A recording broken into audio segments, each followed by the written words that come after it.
തലമുറയുടെ മാറുന്ന വസ്ത്രസങ്കല്പങ്ങൾക്ക് Fabco. Feel absolute comfort. Kovilakam heritage, Chelakkara, near SMT school.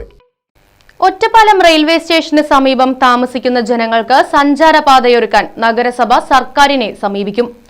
പള്ളം ഭാഗത്ത് താമസിക്കുന്നവർക്ക് പാളം മുറിച്ച് കടക്കാതെ സഞ്ചരിക്കാൻ മേൽപ്പാലം വേണമെന്നതാണ് ആവശ്യം. റെയിൽവേ സ്റ്റേഷനും ഭാരതപ്പുഴയ്ക്കും ഇടയിൽ താമസിക്കുന്ന നൂറുകണക്കിന് ജനങ്ങൾക്ക് സുരക്ഷിത പാതയൊരുക്കാനാണ് നഗരസഭ നടപടി തുടങ്ങിയത്.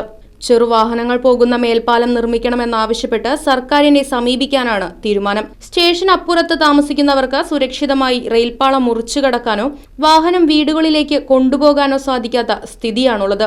30ഓളം വീടുകളാണ് ഈ പ്രദേശത്തുള്ളത്.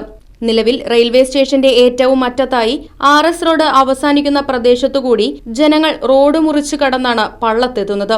പാളം മുറിച്ചു കടക്കുന്നിടത്താണ് ഇവിടെ താമസിക്കുന്നവരുടെ വാഹനങ്ങളും നിർത്തുന്നത്. ഈ വാഹനങ്ങൾ മോഷണം പോകുന്ന സാഹചര്യവും ഉണ്ടായിട്ടുണ്ട്.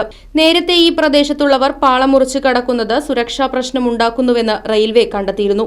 ലോക്കോ പൈലറ്റുമാരുൾപ്പെടെയുള്ള ഉദ്യോഗസ്ഥരുടെ പരാതികളുടെ അടിസ്ഥാനത്തിൽ ഇവിടെ വഴി കെട്ടിയടയ്ക്കാൻ റെയിൽവേ ശ്രമിക്കുകയും അതിനെതിരെ പ്രതിഷേധം നടക്കുകയും റെയിൽവേ താൽക്കാലികമായി ഈ ശ്രമം ഉപേക്ഷിക്കുകയും ചെയ്തിരുന്നു. കാൽനട മേൽപ്പാലം, പെഡസ്ട്രിയൻസ്, സബ്വേ തുടങ്ങിയ ഏതെങ്കിലും സംവിധാനം ഒരുക്കാനാകുമോ എന്ന സാധ്യതാ പഠനവും റെയിൽവേ തുടങ്ങിയിരുന്നെങ്കിലും ഒന്നുമായില്ല എന്നും പരാതിയുണ്ട്. 16 വരെ 100-200 കുടുംബങ്ങൾ താമസിക്കുന്നുണ്ട്.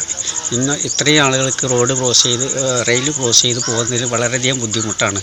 ആയതുകൊണ്ട് റെയിൽവേൻ്റെ ഒരു ഭാഗത്ത് നിന്ന് കാൽനട പാലം നിർമ്മിച്ചു തരുവാൻ.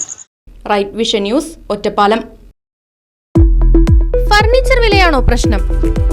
പകുതി വിലയ്ക്ക് ഫർണിച്ചറുകൾ സ്വന്തമാക്കാൻ ഒരു അവസരം, അതും EMI സൗകര്യത്തോടു കൂടി. ദുബായ് ഫർണിച്ചർ, ബസ് സ്റ്റാൻഡിന് സമീപം, ഓട്ടുപാറ, വടക്കാഞ്ചേരി.